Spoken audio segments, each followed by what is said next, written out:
Hello, everybody. How are you?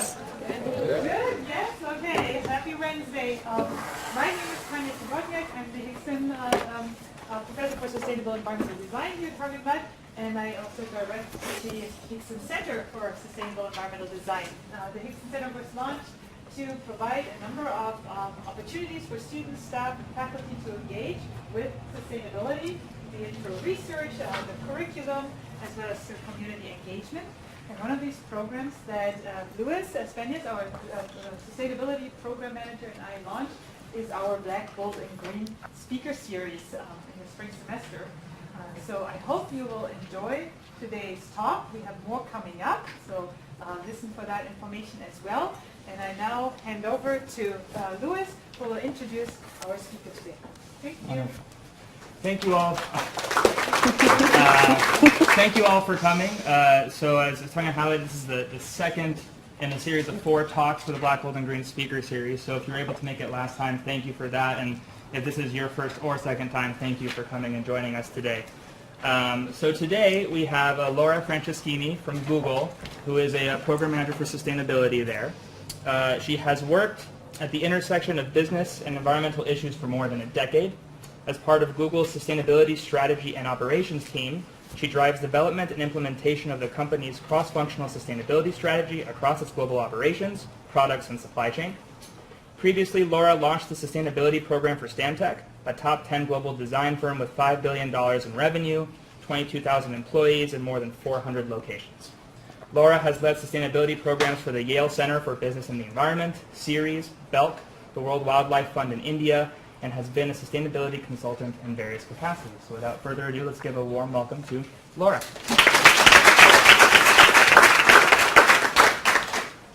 All right, thanks so much to Louis and Tanya at the Hixon Center for hosting me here. Really pleased to be here with you today to talk a little bit more about how Google is embedding sustainability in our operations and empowering users with technology. So first, let's start with a quick quiz. So I'm going to say a number of terms, and when I say each one, I want you to put up your hand if it makes you think of Google. All right? So first thing, circular economy. No hands, unsurprising. Carbon neutrality. Oh, really? Ah, got it. Okay. Sure, no problem. So circular economy. Carbon neutrality. Renewable energy. We had a few hands for one for carbon neutrality, a few for renewable energy. Food waste. Electric vehicles. Ah, wow, that's a lot of hands actually. Interesting. Air quality.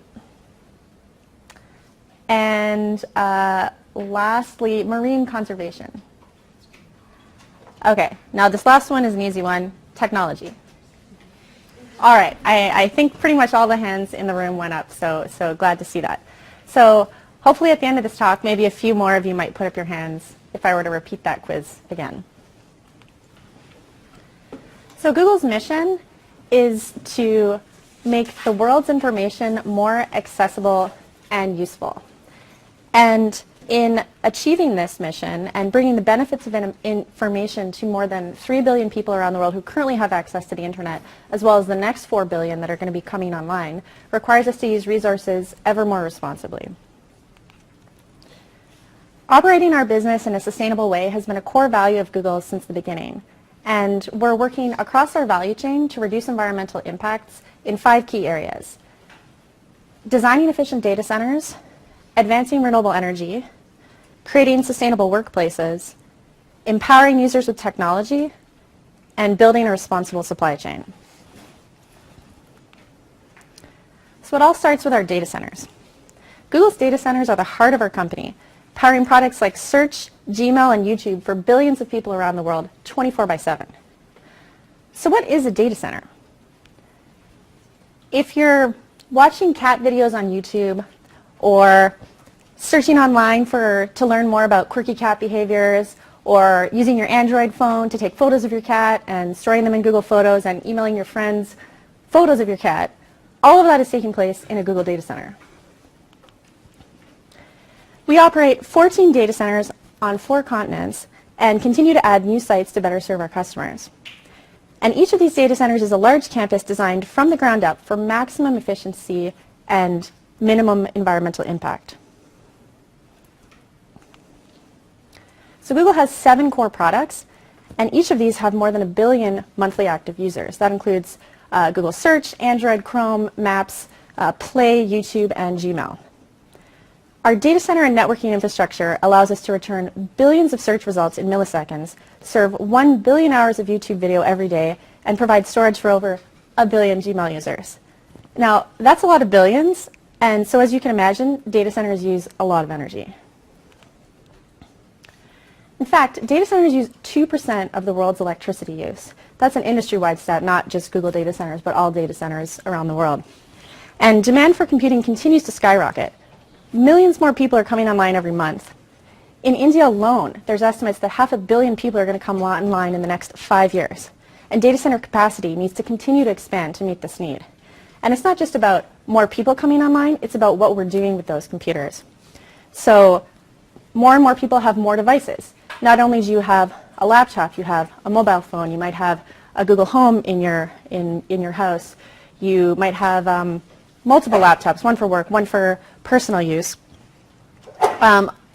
We have more devices, and we're also using them in different ways that require more energy use. Things like voice recognition and translation services require a ton of energy, and as the type of things that we're doing with these devices changes over time, energy use continues to go up.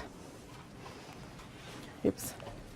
The good news is that despite this growth, the total amount of electricity used by data centers in the United States has remained relatively constant. Annual consumption increased by 90% from 2000 to 2005, but only by 4% from 2010 to 2014, largely due to data centers' ability to improve their efficiency as they scale. In 2013, Google became the first company in North America and the only major internet company to achieve a multi-site energy management system certification to ISO 50001, a voluntary third-party standard. Our efforts have paid off. Google data centers use 50% less energy than a typical data center.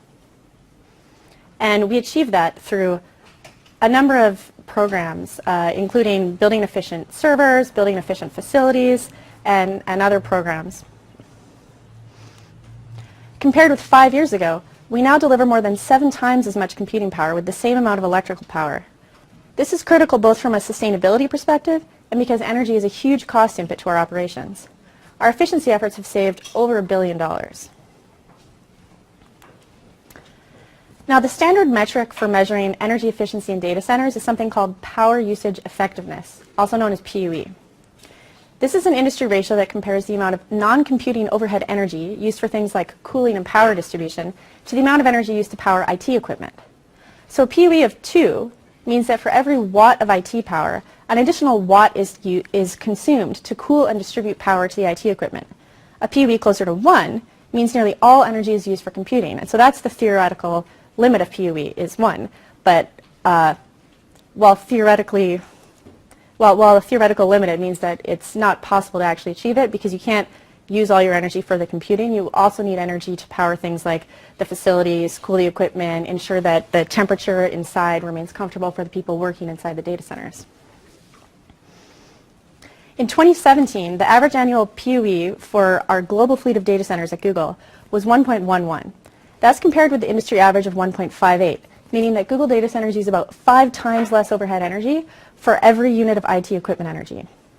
And as you can see in this graph, our fleet-wide PUE has stayed on or below 1.12 since 2013. So essentially, we flatlined about 5 years ago, and we thought we'd maxed out. We didn't think that we had any further opportunities for energy efficiency. But we were wrong.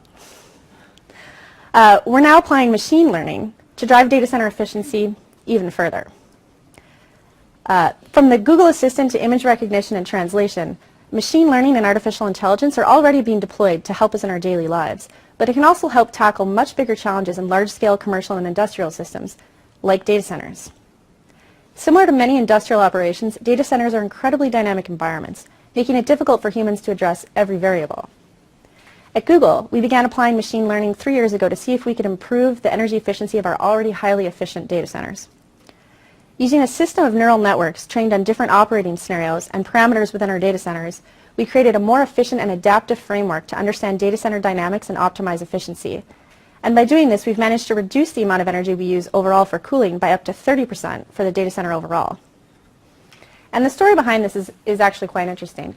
So Google has something called 20% projects. So in an effort to give Google employees an opportunity to work on things outside of their core area of focus, we have something called a 20% project. This enables Google employees to work effectively 20% of their time, which is about on average a day a week, on something not related to their core job. So if they're a search engineer working on optimizing search results, they could take on a side project helping to improve like recycling programs in our office or something like that. So one of our data center engineers about 5 years ago was taking a course on artificial intelligence and machine learning. And he thought it was really cool and thought, hey, I wonder if we could apply this in our data centers. So he got approval to work on this 20% project, started seeing some initial results, and now we have a whole team working on this full time. So that shows how by enabling people to learn about something in essentially their spare time, we've been finding some really interesting creative sustainability programs. And there are other sustainability programs I'll talk about today which also started as 20% projects. So the results here are really impressive for the data center industry and for Google, but they also unlock a lot of potential when you think about society as a whole. So this same technique can be used to improve energy efficiency across industrial and manufacturing facilities. And it can also be used for things like optimizing the energy grid.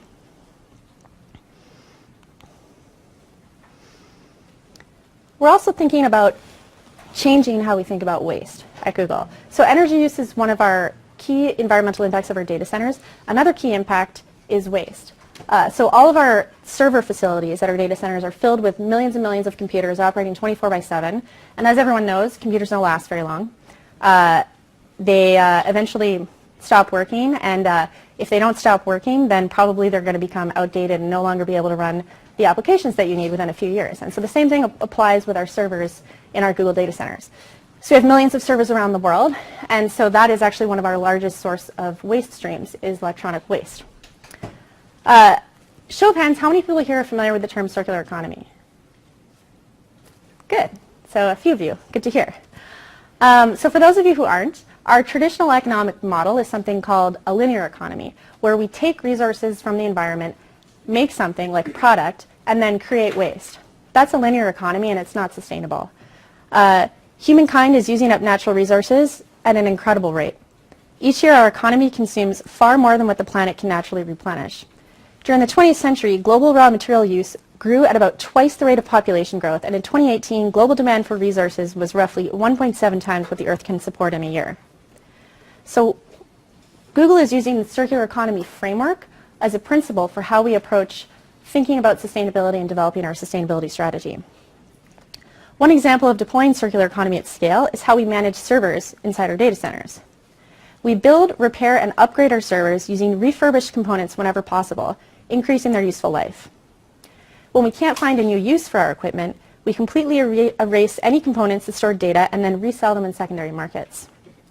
In 2017, we resold over 2.1 million units into the secondary market for reuse by other organizations. Everything we're unable to sell, we responsibly recycle. And through this approach, we're saving hundreds of millions of dollars a year.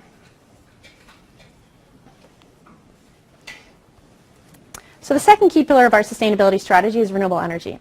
As just discussed, data centers use a lot of energy, and we're doing whatever we can to reduce that energy use by driving efficiency across our operations. But still, they use a lot of energy. So running our business requires us to use this energy, and combating climate change requires the world to transition to a clean energy economy. So we've made it a top priority to become more energy efficient and to match every unit of electricity we consume at our facilities around the world with an equivalent unit of electricity from renewable sources, such as wind and solar. And just to put it into perspective, Google uses in a year the same amount of electricity as the city of San Francisco. So that's a lot of energy, and it's constantly growing.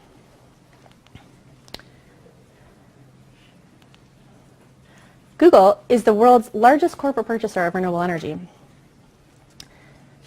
Little known fact. So maybe more of you will put up your hand when if I were to say renewable energy in another quiz. Since 2010, we've signed 30 agreements to purchase nearly 3.5 gigawatts of new renewable energy from new wind and solar farms on the grids where we have operations. This generated emission savings equivalent to taking more than 1.3 million cars off the road a year. So just to be clear, these are power purchase agreements where we're signing deals to build new wind and solar farms that wouldn't otherwise exist without our investment.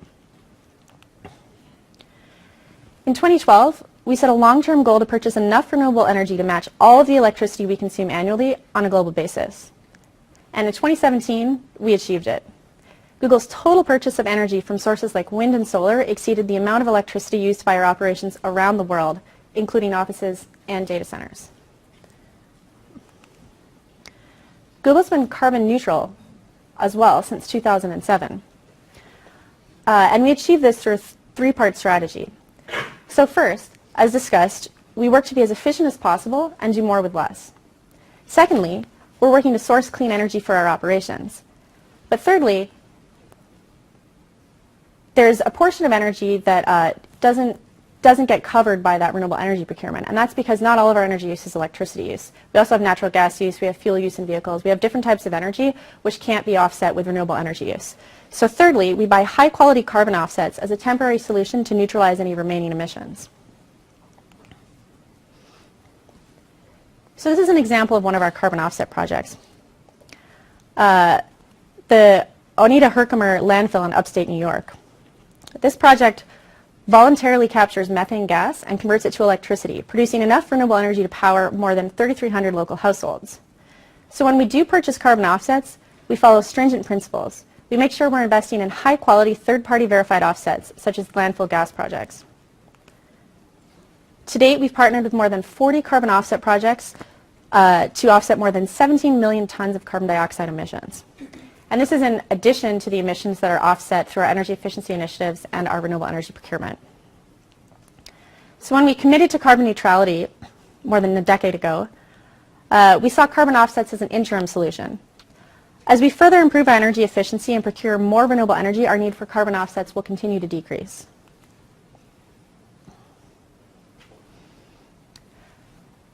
So as I mentioned, we're a carbon neutral company. This means that our clients and our customers can benefit from that neutrality as well. Organizations that move their IT infrastructure and applications from their self-managed data center or co-location facility to our cloud services reduce their net carbon emissions of their computing to zero.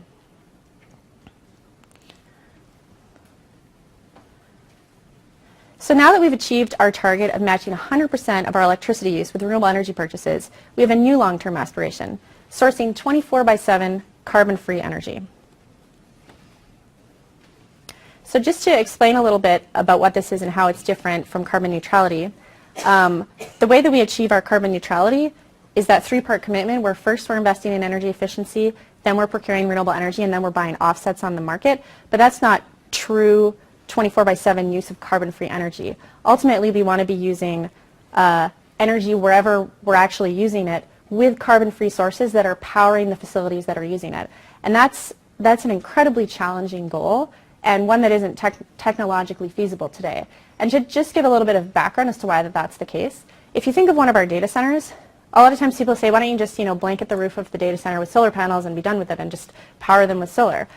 So there's a number of issues with that. So firstly, if we were to blanket our entire data center facilities and all of the land around it with solar panels, it would probably meet maybe 1% of the energy use of that data center facility. Secondly, the places in the world that are optimal for data centers are not typically the same places that are optimal for renewable energy projects. So data centers need to be located near populations where there's access to transmission lines, and there's a lot of other factors that go into where we site data centers, and it just doesn't typically line up with the areas where renewable energy procurement is possible and feasible. And then thirdly, renewable energy is intermittent, but our data centers run 24/7. So a lot of renewable energy is produced during the day when the sun is shining and when the wind is blowing, but there's huge portions of the day where renewable energy generation just doesn't work, when the sun is down or when the wind isn't blowing. And I assume if you go to check your email, you want to be able to check it whether or not the sun is shining or the wind is blowing. So this strategy, our 24/7 carbon-free energy strategy, is our next step. So we're working on coming up with opportunities and strategies to get to that 24/7 carbon-free energy vision. And some of the things that we're pursuing in achieving this goal are things like increasing the percentage of renewables on our facilities, working more to match renewables in the grids where we operate closer to our facilities. We're also looking at things like shifting compute load. Compute load is fairly steady around the world, but there's some compute that can be shifted around, things that don't need to happen at a specific time. So we're looking at options to shift that compute to times of the day when renewable energy is actually over-procured. There's a number of other strategies that we're looking at. Another big thing is storage. So being able to store renewable energy on site and then use that energy when needed is another key strategy. So as one example, we recently put on-site solar at our Belgian data center facility. So this is our first data center to have on-site solar, and that's helping to move us toward this 24/7 vision. But as mentioned, it represents a very small portion of the energy use at that facility. So the third key part of our sustainability strategy is our sustainability workplaces arm. So just as we focus on the user in designing our products, our real estate team focuses on our employees in creating the healthiest possible workplaces. We have almost 100,000 employees located at our Bay Area headquarters and at diverse sites in more than 160 cities. On average, people spend 90% of their time indoors. A lot of that time is spent at work. We try to help Googlers perform their best by building workplaces that are healthier for people and for the environment. So we leverage third-party green building standards and whenever possible build and furnish our workspaces with non-toxic materials. This includes over 11 million square feet of green buildings certified to standards such as LEED. LEED stands for Leadership in Energy and Environmental Design, and it's a third-party standard that indicates that a building is designed in a sustainable way. There's a variety of other standards out there, including BREEAM and the WELL Building Standard and the Living Building Challenge Standard, and we've pursued certification to all of these standards in various locations. We also have a strong focus on material selection for our spaces and work to ensure that they're safe for humans and the environment throughout their life cycle. We reduce our water footprint by installing water-saving technologies and using reclaimed water whenever possible. And we manage our campus landscapes to strengthen ecosystems and improve access to the outdoors for employees and community members. We're implementing strategies to minimize contamination in our office waste streams and identify diversion pathways that help keep the waste we do generate out of landfills. So we actually have a really robust waste separation program in all of our offices, including composting available in most of our office locations around the world. In fact, in the city of Mountain View, we partnered with the city to launch their municipal composting program by committing to be the first client. In 2017, we reached 78% landfill diversion for our offices globally and reduced landfill waste per Googler by 4% at our Bay Area headquarters. Another key area of focus for our Sustainable Workplaces team has been food waste. Food waste and meat consumption are the number 3 and number 4 sources of emissions in the world and have incredible opportunity to reduce global emissions.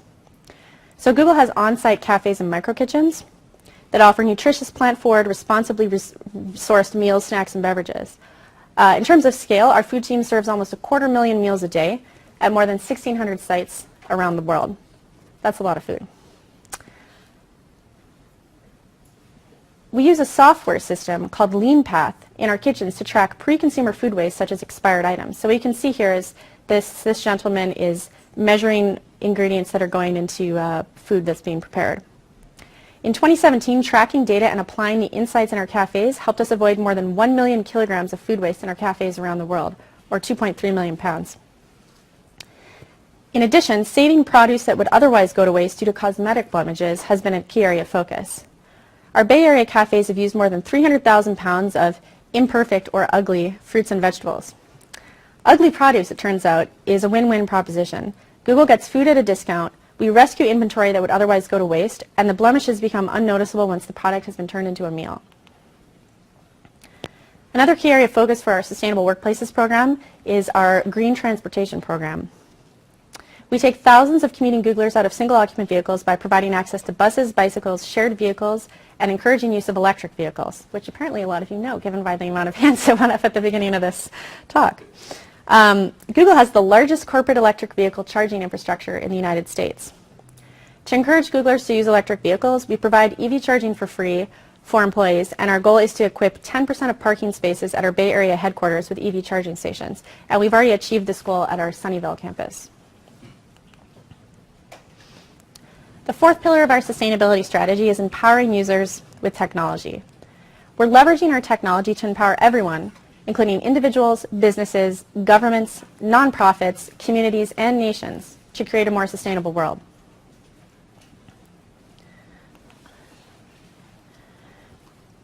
Our GEO team is working with numerous research and environmental organizations to map the world's forests, oceans, watersheds, and air in real time, then getting that information into the hands of decision makers.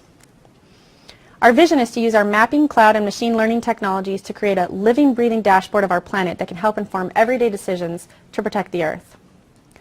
Google Earth Engine is a Google Cloud-powered planetary-scale platform for Earth science data and analysis. This tool makes more than 40 years of the world's geospatial satellite imagery available online for free to scientists and researchers whose work is driving a deeper understanding of the planet. This tool gives nonprofit groups the resources and tools they need to leverage the power of Google Earth and other mapping tools for their causes. Earth Engine has enabled over 80,000 scientists around the world to easily analyze 20 petabytes of freely available geospatial information, resulting in a deeper understanding of the planet. Some of you may have seen Google Earth Timelapse. This is a tool that tracks surface imagery from satellite imagery around the world and can enable researchers and other people to see land use changes over time, which is an incredibly powerful tool when looking at the impacts on our environment. Another interesting collaboration is something called Global Forest Watch. Using Google Earth Engine, we helped create the first ever global high-resolution map of forests, building something called Global Forest Watch. This platform monitors 100% of the planet's tropical rainforests and provides timely and precise information about the status of forests. It's been used to inform and enforce forest-related legislation by governments in many countries, such as Peru, which was able to use it to track illegally harvested timber. Another interesting tool is Global Fishing Watch. This is a partnership with Oceana, SkyTruth, and the Leonardo DiCaprio Foundation. We're combining cloud computing and satellite data to create the first global view of commercial fishing activities. So every dot that you see on this map is a different fishing vessel around the world, and these are being tracked live via Google Fishing Watch. Global Fishing Watch. This is important to enable partners to track whether or not fishing vessels are entering into illegal fishing zones. So with our machine learning algorithms, we covered more than 200,000 vessels and produced this animated heat map, which anyone can view. This is a publicly available tool online. And it displays ship location, ship type, and the likely type of fishing it's engaged in. Insights gleaned from this platform were leveraged to help create 5 marine protected areas. It also helped one government successfully sue a company for violations. The circles on the map are marine protected areas, and you can see in the one that's in the top and the center, there's a boat that goes into it and then goes out of it. So data like that has helped governments be able to successfully sue fishing companies that try to claim that they weren't in that protected area, and they can look at the state and say, nope, actually you were.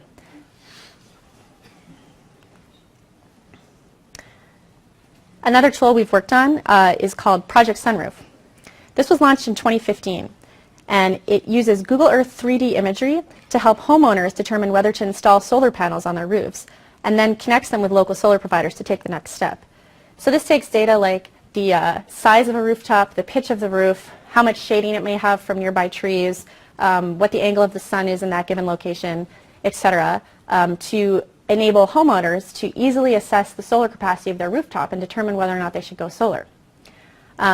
This dramatically reduces the soft costs of solar, and this tool is being used by solar companies around the world now to make it easier for them to take that first step in terms of determining whether or not a rooftop has good capacity for solar.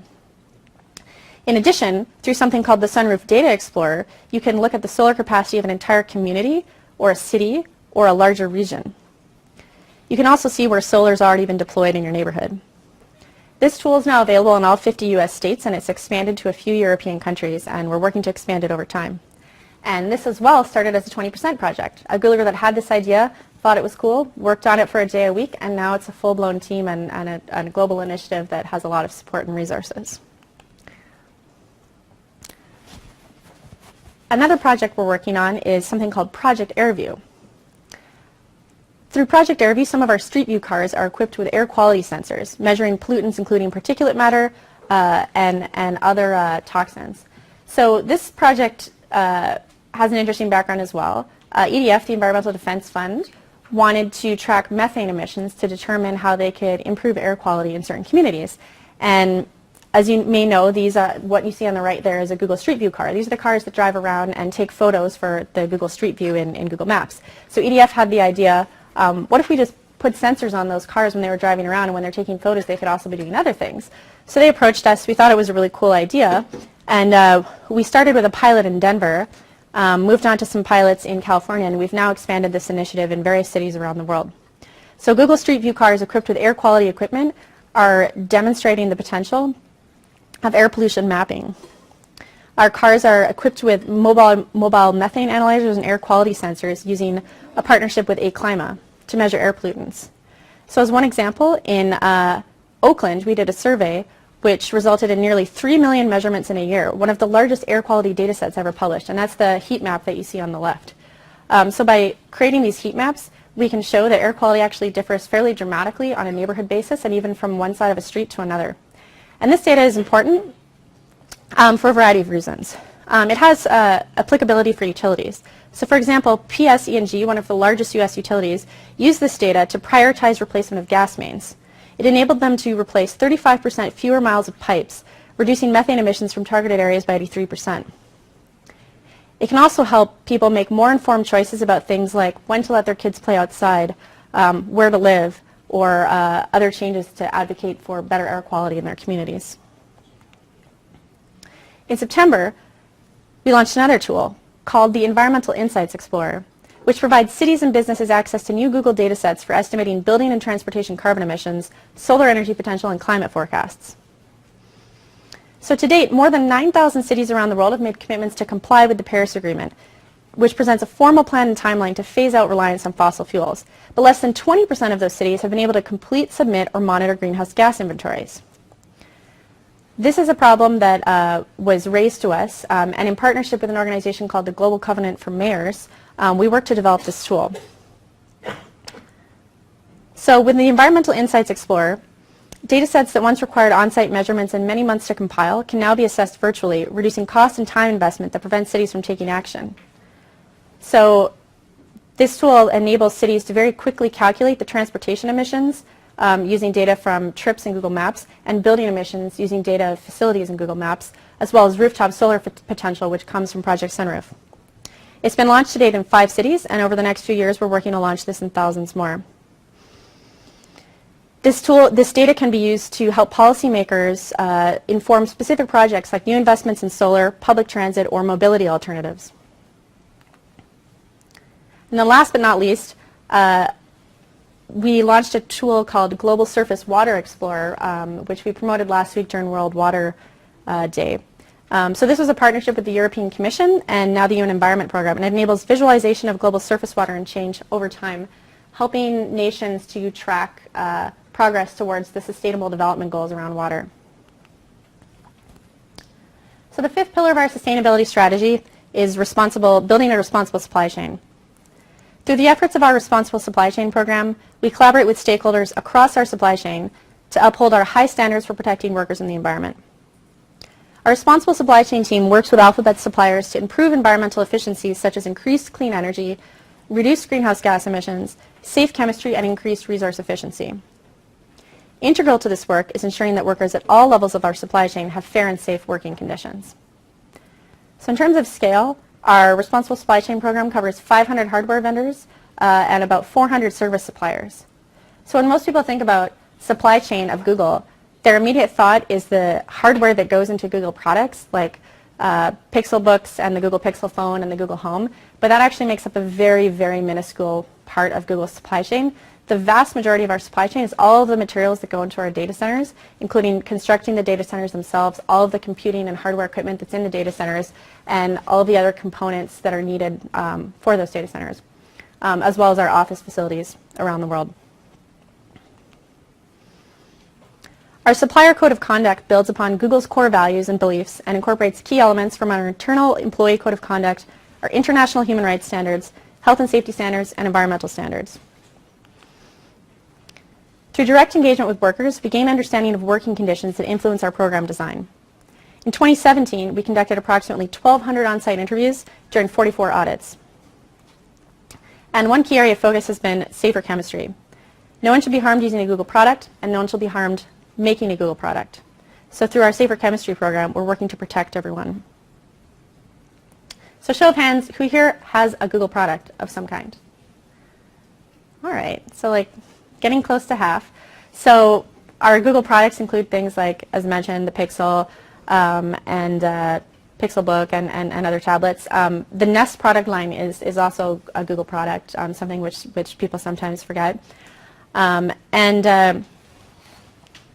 One other question, has anyone in this room seen the product environmental report for a Google product? No. All right. So if you're interested, you can check out our product environmental reports online. So these reports provide an overview of each of our products' material composition, life cycle greenhouse gas emissions, energy efficiency, sourcing guidelines, and packaging. So we think it's critical to create demand for recycled materials to accelerate the transition to a circular economy. And to date, we've shipped millions of devices made of post-consumer recycled plastic. So products like the Nest thermostat, the Google Home, and Chromecast all contain parts with 20 to 75% post-consumer recycled plastic. We're also making it easier for customers to responsibly recycle devices for free using our U.S. Take-Back program for all products via our U.S. Pixel Trade-In program. Creating smarter homes also leads to less energy. The Nest Learning Thermostat is designed to reduce energy consumption in our homes by optimizing when heating and cooling happens. By the end of 2017, Nest thermostats helped customers collectively save more than 30 billion kilowatt hours of energy combined, enough to power all of San Francisco's electricity consumption for 3 years. And from the beginning, Nest has been concerned with bringing energy efficiency to everyone. In America, the energy burden for low-income households is heavy. Lower incomes and inefficient homes in some parts of the U.S. often force families to put up to 50% of their monthly income towards utilities during the coldest months of the year. Launched on Earth Day 2018, the Nest Power Project is a platform to bring energy-saving technology to those who need it most, to help families struggling with high energy costs, and raise awareness of the gap in access to affordable home energy. So far, this project has donated over $800,000 to nonprofits like United Way and Habitat for Humanity, who are helping low-income families with energy costs. We've teamed up with Habitat for Humanity to install a Nest thermostat into every home that it built in the U.S. in 2018. We've also partnered with utility companies, including Southern California Gas, the largest gas company in the United States, to install Nest thermostats in income-qualified homes. And over the next 5 years, we're committed to working closely with partners to install 1 million energy and money-saving Nest thermostats in homes across the U.S. So we're encouraged by what we've accomplished in terms of sustainability, and we're energized by how much more there is to do. We think there's a lot to be proud of, but there's also a lot of important work to do. So if you're interested in learning more about what Google's doing in terms of sustainability, you can check out more resources at sustainability.google. We have a lot of resources on there, including detailed reports that dive in depth into things like our overall environmental strategy, our responsible supply chain program. We have white papers that deep dive on specific topics like our renewable energy strategy, our carbon offset strategy, our 24/7 strategy. We've partnered with the Ellen MacArthur Foundation in the United Kingdom. We're a global partner of that organization, and in collaboration with them, we've produced 6 white papers that talk about how we're applying circular economy principles in Google. We also have the product environmental reports that I mentioned, videos, case studies, and lots of other resources if you're interested in learning more. And if you want to learn more about what you can do, we also launched another tool in September for consumers. We teamed up with the California Academy of Sciences to create Your Plan, Your Planet, which is an interactive way to understand your environmental impact and learn simple science-based ways to improve it. For instance, the average American family runs through 3 swimming pools worth of water each year. Your Plan, Your Planet suggests simple changes like installing a low-flow shower head and fixing common household leaks that can help you be more water smart. All right, so let's repeat that quiz from the beginning of the day.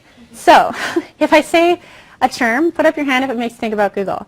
Renewable energy. Good, good. Circular economy. Great. Food waste.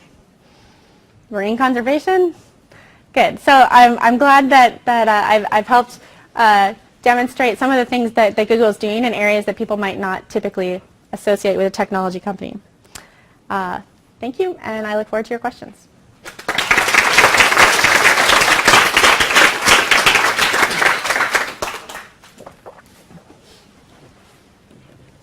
All right, go ahead. Can you do anything with all the heat that's coming off the servers? Yeah, so we do reuse heat in some of our data centers, in particular in Europe, where district heating systems are common. So that is something that we've looked into, and we are applying it at some facilities.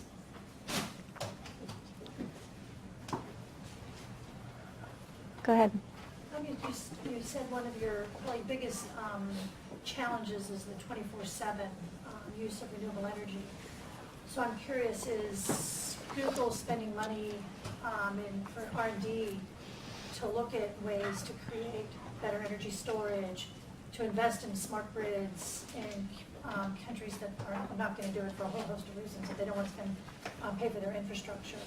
Is there any movement in that direction in Google to actually either push policy or actually to do direct funding or direct R&D for any of those issues? Because that's going to be probably the biggest stumbling block. So we do have a fairly robust research and development program. Just as a culture and as a company, we care a lot about data and we care a lot about innovation, and we're constantly iterating and looking for new solutions and trying new approaches across all of our operations. So as one example, which isn't directly related to what you just asked, but our workplaces, we're often piloting new types of approaches to healthy materials use or new approaches for sustainability in buildings that might not have been tried elsewhere. So we use our own office facilities and our own data centers as well to pilot new initiatives and to get that data to see if things can actually work in real use scenarios.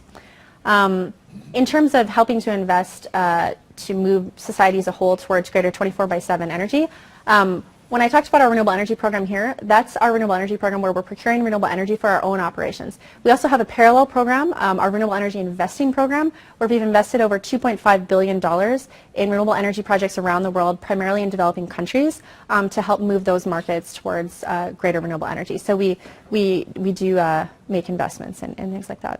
But there's no direct into energy storage, like to actually... We're definitely researching... help university researchers to create better battery storage, to create better smart grid systems, or anything along that. Yeah, we invest a lot in academic programs. We have a lot of grants to research and academic institutions on a number of topics that could very well be some of the topics that are being invested in. I'm not sure about that specifically, but we definitely support academics in a variety of ways. We provide access to our tools and data sets to nonprofits and academic organizations around the world, and we have a number of grants available for organizations that are pursuing research in topics like that. We recently announced something called our Circular Economy 2030 project, where we invited organizations around the world who had ideas for ways to apply artificial intelligence for positive social and environmental impact, so they could apply for grants to do research on those topics. On a college level, it can be really hard to engage students to really care about the environment. How do you work with Googlers to make sure that they understand they need to consider sustainability while innovating? Yeah, good question. So we have a pretty robust employee engagement program on sustainability. We have a full-time employee that just works on employee engagement. We have a number of ways where we're communicating out what we're doing on sustainability across the company and also enabling employees to get involved. So a lot of our offices around the world have green teams. My colleague who runs our employee engagement program works to provide resources for those green teams and connect them so that they can be more efficient at what they're doing. And we have a number of events and activities that enable Googlers that might not have expertise in these topics to learn more about what we're doing. For example, things like we have an annual Environment Day celebration, which is coming up next week, which is a festival we host on our Mountain View campus. And we invite a number of partners to come in and talk about options that people can take in their day-to-day lives to improve sustainability. And what's the other thing I wanted to mention? Oh yeah, we also have something called our Google Green Awards, where we invite employees to nominate other employees that have taken simple steps to reduce environmental impacts in a given office or location. So for example, in some offices, someone might have launched an initiative to remove single-use water bottles or to get rooftop solar at a particular office. So we invite people to nominate employees that have been involved in those initiatives, and then the winners across various categories get invited to come to Environment Day in Mountain View and accept their award from one of our executives. How much do Google and other similar companies share insights about what works well, for example, in running data centers? Yeah, actually a lot. So we collaborate a lot across the industry, both on areas like data center efficiency, as well as renewable energy and sustainable workplaces. So Google is involved in a number of cross-industry groups on all of these topics. In particular, in the renewable energy space, we regularly collaborate with other big technology companies as well as smaller companies that don't have the same purchasing power as we do to encourage development of pro-renewable policies in various markets where we operate. Does Google have a policy or a plan to engage with lower impact nuclear energy such as thorium? Sorry, say that again? Does Google have a plan or a policy to engage with nuclear energy, low impact sort like thorium? So we do have a nuclear energy research and development team that is looking into nuclear energy as an option, and it is an option that we're considering for our long-term carbon-free strategy. One of the ways right now where we're working on that is that our research and development team is using machine learning to assess data from testing at nuclear facilities that are looking to figure out ways to make nuclear safer and more sustainable. And similar with other machine learning initiatives, there's a lot of data points involved in that research, and so by using our machine learning technology, we can much more quickly find the insights from relevant research. Oh, go ahead. I was wondering about the raw materials that you use for your products in the data centers and what sort of sustainability measures you have for the sourcing and the extracting that you use. For the raw materials in our data centers? Yeah, or the products that you're making. Or the products we're making? Yeah, so our responsible supply chain program is looking at our material use and looking for ways to move towards more responsible use of materials. So as I mentioned in our consumer hardware products, we have a push for improving recycled plastic, and we have a number of other initiatives looking at healthy materials. In particular, at our real estate offices, we were involved in launching a database for people to track healthy materials in building construction. Because we made a commitment in 2010 that we wanted to eliminate all toxic substances from our buildings, all of the substances that are listed on the list of banned substances, and it's actually much more difficult than you would imagine. 8-9 years later, we're still working on it. We actively reached out to all of our suppliers to ask them if there were any restricted substances in their products, and a lot of them had no idea.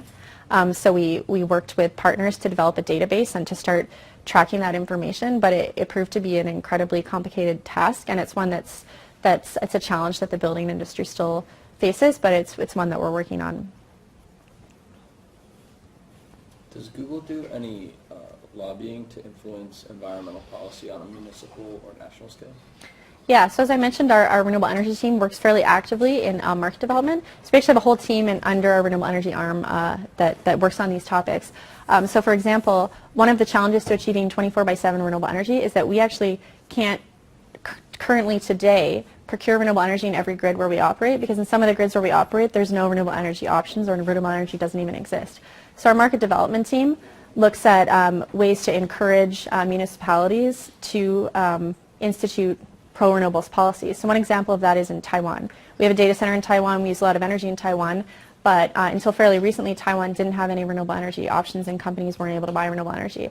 So we worked for years in collaboration with various partners, funding research studies and working with NGOs and with the government directly. We invited the president of Taiwan to come tour our data center and show and talk to her about why renewable energy is important and why we wanted to see options for companies to procure renewable energy. And within the last year, the Taiwanese government passed a law enabling that to happen. And we just recently signed our first renewable energy procurement deal in Taiwan.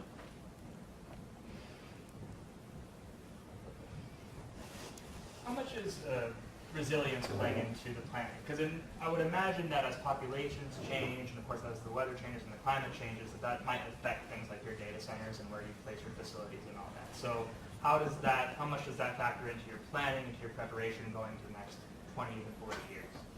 Yeah, definitely. We have a climate resilience strategy, which we've developed for our organization. So we've looked at our major facilities and operations around the world and mapped out through various scenarios how resilient those facilities would be in terms of climate change and the impacts expected from climate change. And in particular, our Bay Area headquarters is actually one of the most at risk to, for example, increased sea level rise because our campus is located right on the sea level rise, right on the San Francisco Bay. So if sea level rises in the Bay, much of our global headquarters will be flooded. So that's obviously a key area of concern for us. So we have a climate resiliency strategy, and we recently partnered with a number of different organizations in the Bay Area to form a climate resiliency council that's looking at this from a more holistic regional level. So yeah, that's something we're looking into for sure. What opportunities are available for recent college grads on the sustainability teams that you've talked about? Great question. So in terms of how our sustainability team is structured at Google, we have a lot of different teams working on sustainability. So all of those initiatives that I mentioned, almost every one of them is led by a totally different team across Google. Our team is the Global Sustainability Strategy Team, which works cross-functionally across all of those teams to align on strategy. In total, we have anywhere from like 50 to several hundred people working on sustainability full-time, depending on how broadly you define sustainability. And if you expand the concept of responsibility to things like health and safety, philanthropy, social impact, crisis response, Google for nonprofits, Google for education, et cetera, then it's hundreds if not thousands of people working across the company. One thing that we do is we enable employees to work on 20% projects, as I mentioned, so that even if someone's core job isn't related to sustainability, they can take on a side project related to sustainability. So in terms of new college grads, Google hires a lot of college grads.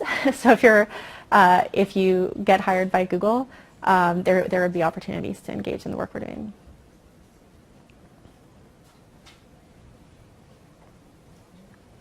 Any last questions? Go for it. How do we access these tools? Our tools? So sustainability.google. If you go to sustainability.google, there's a tab called Tools that has all of the mapping tools I mentioned. And then there's a tab on Reports, which has all of the various reports. And then there's detailed deep dives on our environment strategy as well as our responsible supply chain strategy. Okay, thank you. No problem. Thank you. Thanks, everyone.